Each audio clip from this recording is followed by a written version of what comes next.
अस्सलाम वालेकुम अजीज बच्चों, कैसे हैं आप। मैं आपका अजीज दोस्त शेख जाकिर बशीर एक बार फिर आपके सामने हाजिर हूं अपने नए वीडियो के साथ। इंशाल्लाह अजीज बच्चों, हम आज जिस लेसन का उर्दू में तर्जुमा देखने जा रहे हैं ये आपके तीसरे यूनिट से ताल्लुक रखता है 3.2 और ये लेसन का नाम है a lesson in life from a beggar. ये 3.2 लेसन है। इस लेसन की लिखने वाली जो राइटर है वो है सुधा मूर्ति। सुधा मूर्ति ने जो लेसन लिखा है ये लेसन उन्होंने एक छोटी सी कहानी को सेलेक्ट किया है अपनी किताब से, जो अपनी खुद की उनकी किताब है जिस किताब का नाम है वाइज एंड अदरवाइज। इस किताब से जो है तो इस कहानी का उन्होंने सिलेक्शन किया है जिसका आज हम लाइन बाय लाइन तर्जुमा देखने जा रहे हैं।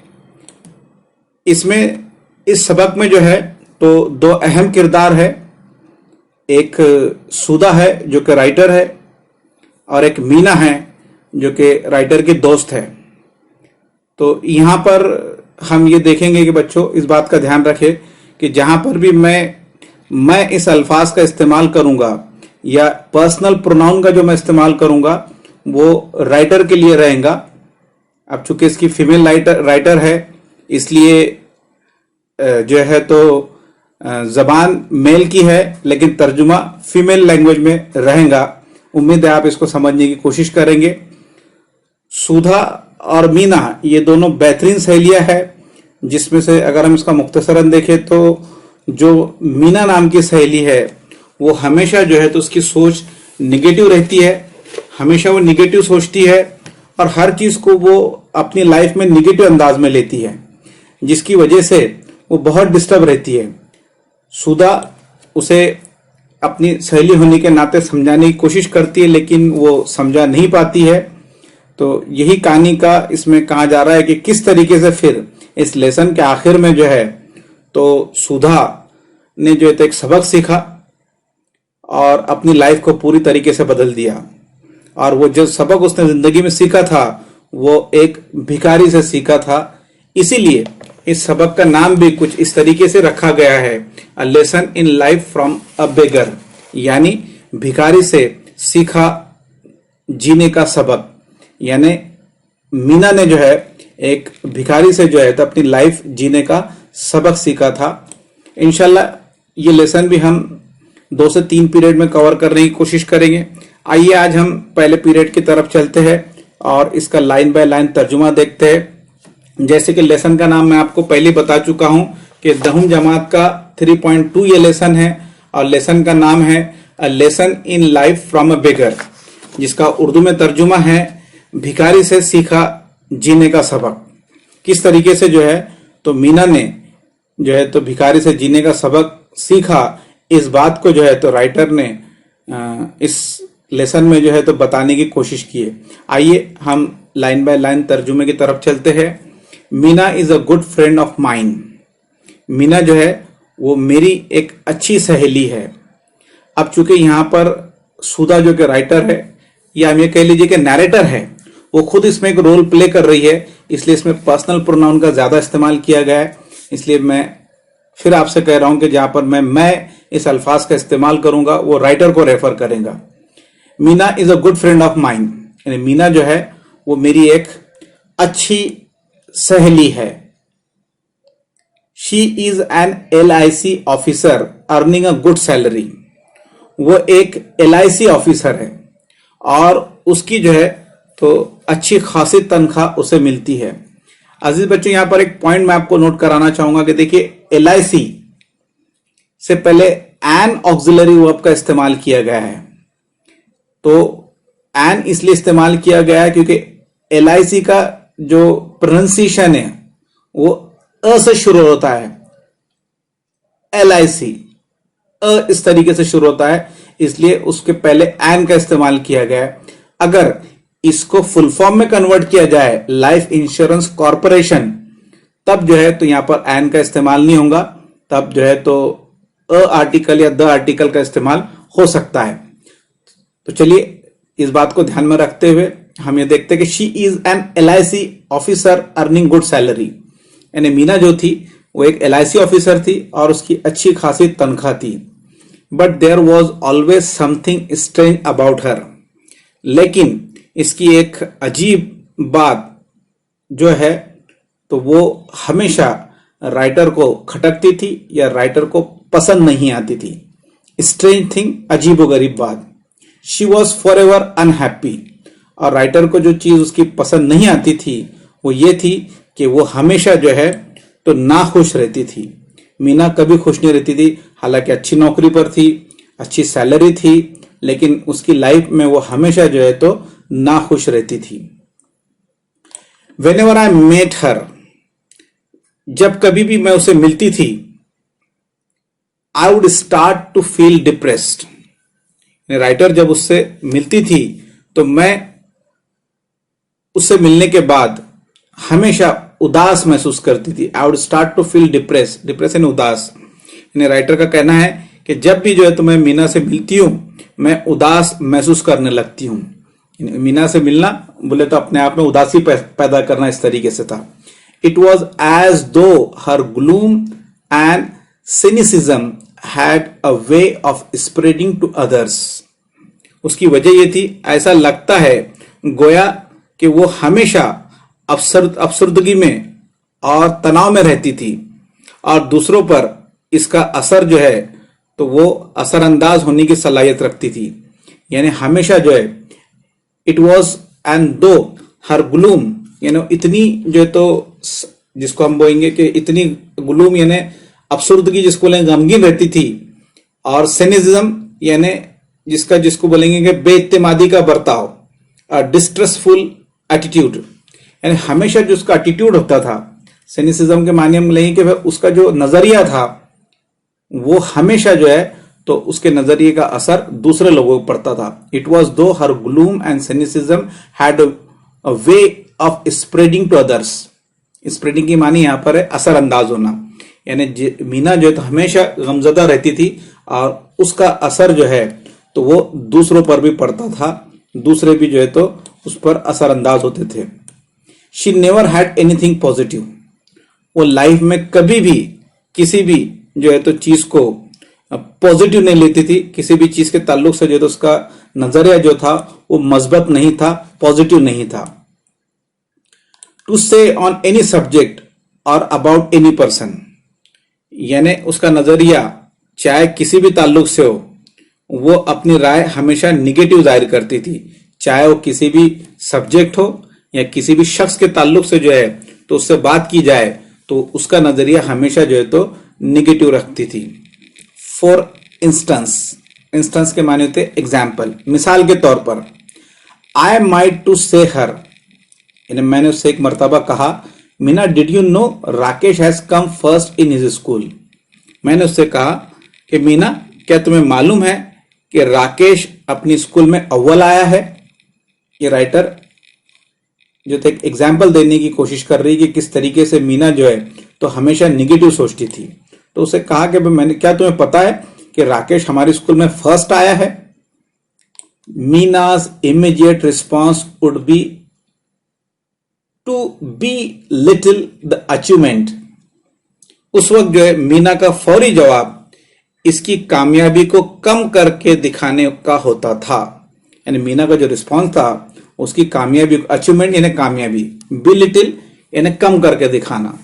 हमेशा यानी निगेटिव सोच के हिसाब से मीना जो रिप्लाई देती थी वो निगेटिव देती थी और उसकी कामयाबी को कम दिखाती थी और कहती थी naturally his father is a school teacher she would say. वो कहती थी कि क्यों नहीं फर्स्ट आएगा, क्योंकि उसके वालिद जो है वो इसी स्कूल में जो है तो टीचर है या इसी स्कूल में पढ़ाते हैं, इसलिए जो है तो ये जो लड़का है ये फर्स्ट आया है। इस तरीके से उसका रिमार्क था। यानी वो चाहे उसकी मेहनत से क्यों ना आया हो, लेकिन राकेश के ताल्लुक से जो है तो मीना का रिमार्क ये था कि उसके वालिद इस स्कूल में टीचर है इसलिए वो फर्स्ट आया है। दूसरी एग्जाम्पल ये कही जा रही है कि if I said Meena Shweta is a very beautiful girl isn't she. अगर मैंने कहा कि मीना श्वेता कितनी खूबसूरत गर्ल है, कितनी खूबसूरत लड़की है ना, यानी श्वेता के ताल्लुक से मैंने उससे कहा कि भाई, मैंने बोले तो राइटर ने कहा, सुधा ने, राइटर ने कहा कि मैं, मीना कितनी खूबसूरत लड़की है, मीना वुड बी पेसिमिस्टिक। उस वक्त जो है मीना जो है वो पेसिमिस्टिक हो जाती थी, यानी जिसको आप बोलेंगे कि निराशावाद, निगेटिव उसकी सोच हो जाती थी। When a pony is a young, he looks handsome। और वो जवाब देती थी, पॉनी मीन्स खच्चर, कि जब पॉनी जो है यानी खच्चर जो है, टट्टू जो है वो छोटा होता है तो खूबसूरत ही दिखाई देता है। यानी मीना जो है उसका रिमार्क ये था कि श्वेता इसलिए खूबसूरत है क्योंकि अभी छोटी बच्ची है, और छोटे बच्चे जो है तो एक गधे की तरह, खच्चर की तरह होते हैं, और वो खच्चर जो होते हैं खूबसूरत ही दिखाई देते हैं। He looks handsome, she looks handsome, वो खूबसूरत दिखाई देती है। It is age that matters, और वो ये कहती है कि उसकी जो उम्र है, वो उम्र जो है तो उसकी खूबसूरती का राज है, क्योंकि वो अभी छोटी बच्ची है। वेट फॉर सम टाइम, इंतजार करो, कुछ दिन ठहरो। Shweta will be uglier than anyone you know, तुम कुछ दिन ठहरो, श्वेता तुम्हें दूसरों से बदसूरत दिखाई देंगी। यानी अभी उसकी उम्र छोटी है इसलिए खूबसूरत दिखाई दे रही, लेकिन कुछ दिन ठहरो तो तुम्हें सबसे ज्यादा बदसूरत श्वेता ही दिखाई देंगी। Meena, it is a beautiful day, let's go for walk. ये तीसरी एग्जाम्पल दी जा रही है उसकी निगेटिव सोच के ताल्लुक से। मीना से जब कहा जाता था कि देखो मीना, कितना खूबसूरत दिन है, कितना हसीन दिन है, चलो थोड़ा घूम आते हैं। जब मीना से कहा जाता था, Meena it's a beautiful day, let's go for walk, Meena आज कितना हसीन दिन है, कितना खूबसूरत दिन है, चलो घूम आए। No, the sun is too hot and I get tired if I walk too much. तब मीना का रिप्लाई ये होता था, और वो कहती नहीं, आज धूप बहुत तेज है, सूरज ऊपर निकला हुआ है, और मैं ज्यादा चलती हूं तो थक जाती हूं। आई गेट टायर्ड, टायर्ड एंड थक जाना, if I walk too much, अगर मैं बहुत ज्यादा चलती हूं तो मैं बहुत ज्यादा थक जाती हूं। बिसाइड्स, बिसाइड के माने होते इसके अलावा। Who says walking is good for health, उसके अलावा उसका जवाब होता था कि कौन कहता है कि चलना सेहत के लिए बेहतर है। देयर इज नो प्रूफ, और इसका कोई सबूत नहीं है कि चलना एक अच्छी वर्जिश है जिसकी वजह से जो है तो हम तंदुरुस्त रहते हैं। दैट वॉज मीना, ऐसी थी मीना। यानी यहां पर राइटर ने यह बताने की कोशिश की कि मीना के सामने कोई भी एग्जाम्पल रखी जाए उसका रिप्लाई वो निगेटिव देती थी। अजीज बच्चों, ये बात ध्यान में रखिए, क्योंकि इस लेसन का जो एंड है वो इन्हीं पॉइंट पर डिपेंड करता है कि ये मीना थी जिसकी सोच हमेशा निगेटिव रहती थी। She stayed alone in an apartment as her parents lived in Delhi. इसके वालिदैन दिल्ली में रहते थे, इसलिए वो यहाँ एक अपार्टमेंट में तन्हा रहती थी। यानी मीना के जो वालिदैन थे वो दिल्ली में रहते थे, और मीना जो है तो यहाँ पर अपार्टमेंट में जो है तो अकेली रहती थी। She was an only child and had the habit of complaining about anything. वो अपने वालिदैन की इकलौती औलाद थी और इसे हर चीज के बारे में शिकायत करने की आदत हो गई थी। चूंकि वो इकलौती औलाद थी, हो सकता लाड़की होंगी अपने माँ बाप की, इसलिए हमेशा जो है तो वो हर चीज में शिकायत करती थी। एंड एवरीथिंग, एवरीथिंग यानी हर चीज में। नेचुरली, कुदरती तौर पर, कुदरती बात है, she wasn't a very pleasant company. कुदरती तौर की बात है कि कोई खुशगवार या जिंदा दिल उसका कोई भी साथी नहीं था। She wasn't a very pleasant company and nobody wanted to visit her. और उसकी ऐसी आदत की वजह से उसका कोई दोस्त भी नहीं था और कोई उसके घर आता जाता भी नहीं था। विजिट यानी देना, यानी आना जाना। देन वन डे, एक दिन, Meena was transfer to Bombay and soon we all forgot about her. एक दिन ऐसा आया कि मीना जो है उसका जो ट्रांसफर यानी तबादला जो है तो वो मुंबई में हो गया। बॉम्बे, चूंकि उस वक्त जब लेसन लिखा हुआ गया है सुधा की किताब में से, सुधा मूर्ति की किताब में से, तब मुंबई का नाम बॉम्बे था। हम आज इसको मुंबई पढ़ सकते हैं। ट्रांसफर टू बॉम्बे और Mumbai as soon as we all forgot about her, यानी मुंबई का मीना का जो है तो तबादला वो मुंबई हो चुका था, बॉम्बे हो चुका था, और सब हम उसे भूल चुके थे। मेनी ईयर्स लेटर, कई साल बाद, I found myself caught in a rain at Bombay's Flora Fountain. कई साल बाद एक मर्तबा मुंबई के फ्लोरा फाउंटेन, ये जगह का नाम है, इलाके में मैं बारिश में फंस गई थी। यानी राइटर का जो है तो मुंबई जाना हुआ, और मुंबई में जो है तो बारिश किसी भी वक्त हो जाती है। इस वक्त फ्लोरा फाउंटेन इस इलाके के करीब राइटर बारिश में फंस गई। कॉट इन यानी फंस जाना। It was pouring and I didn't have an umbrella. बारिश जो है तो बहुत तेज हो रही थी, और मेरे पास तेज हो रही थी ना, मूसलाधार हो रही थी, और मेरे पास छतरी भी नहीं थी। आई वॉज स्टैंडिंग नियर, मैं जो है तो खड़ी हुई थी नजदीक। किसके? अकबर रैलीज। अकबर जो है तो अकबर एलीज जो है उसके करीब में मैं खड़ी थी। अ पॉपुलर डिपार्टमेंट स्टोर, ये जो है तो एक मशहूर डिपार्टमेंट स्टोर था जिसके पास मैं खड़ी हुई थी। एक दुकान होगी, इसका नाम अकबर अलीज है, उसके करीब जो है अकबर अलीज, एक्चुअली वहां पर जो लिखा हुआ है वो अकबर अलीज है। वो अकबर अलीज की दुकान के करीब में खड़ी हुई थी, और जो है तो बारिश के थमने का इंतजार कर रही थी। Waiting for the rain to subside, subside के माने थे कम होना, और मैं इंतजार कर रही थी कि बारिश जो है तो वो कम हो जाए, या बारिश जो है तो खत्म हो जाए। सडनली, अचानक, आई स्पॉटेड मीना। स्पॉटेड यानी देखना, नजर आना। मैंने मीना को देखा, या मीना जो है तो मुझे नजर आई। My first reaction was to run, क्योंकि मैं जानती थी कि मीना की सोच बड़ी निगेटिव है। तो मैंने पहले सोचा कि चलो रास्ता काट लेते या भाग जाते हैं, या मीना से जो है तो नजरें चुरा लेते हैं और निकल जाते। Even in that pouring rain, हालांकि जो है तो बारिश जो था अभी भी शुरू थी, और मुझे डर लग रहा था कि कहीं मीना ने अगर मुझे देख लिया तो फिर उसकी नेगेटिव सोच मेरे जहन पर भी असर करेंगी। I was anxious to avoid being seen by her, और मुझे डर था कि कहीं मुझे मीना देख ना ले। आई वॉज एंशियस, एंशियस के माने परेशान होना, to avoid being seen by her, और मैं कोशिश कर रही थी कि मीना मुझे देख ना पाए। Having to listen to her never ending complaint, मैं नहीं चाहती थी कि उसकी कभी ना खत्म होने वाली शिकायतें मैं अब भी और इस बार भी सुनूं। हाउएवर आई कुडंट एस्केप, लेकिन मैं उससे बच नहीं सकी, या मैं बच नहीं पाई, और ऐसा नहीं हुआ। शी हैड ऑलरेडी सीन मी, उसने मुझे देख लिया था।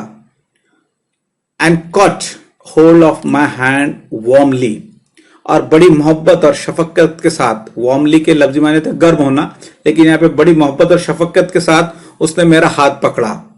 What's more she was very cheerful, और मैंने क्या देखा और क्या बताऊं आपको कि वो बहुत ही खुश नजर आ रही थी, बहुत ही उसका खुश अंदाज था। Hey, I am really excited, it's nice to meet old. मैंने कहा कि मैं बहुत खुश हूं आज, क्योंकि आज मैं अपनी पुरानी सहेली से, दोस्त से मिल रही हूं। What are you doing here, तुम यहां क्या कर रही हो? ऐसा जो है तो मीना ने मुझसे पूछा कि मैं बहुत खुश हूं कि आज मुझसे मेरी पुरानी सहेली मिल रही है, और मैं जो है तो तुमको देखकर बहुत खुश हूं। I explain that I was in Bombay on an official work. मैंने उससे कहा कि मैं जो है तो मेरे ऑफिस के काम से जो है तो बॉम्बे आई हूं, मैं यहाँ ऑफिस के काम से बॉम्बे आई हूं, इसलिए मैं यहां पर रुकी हूं। So my dear friend, it was the discussion or line by line translation of the first period. Inshallah, we will meet in a second period with the second part of this lesson. Hope you will enjoy it. Have a nice day. Allah Hafiz.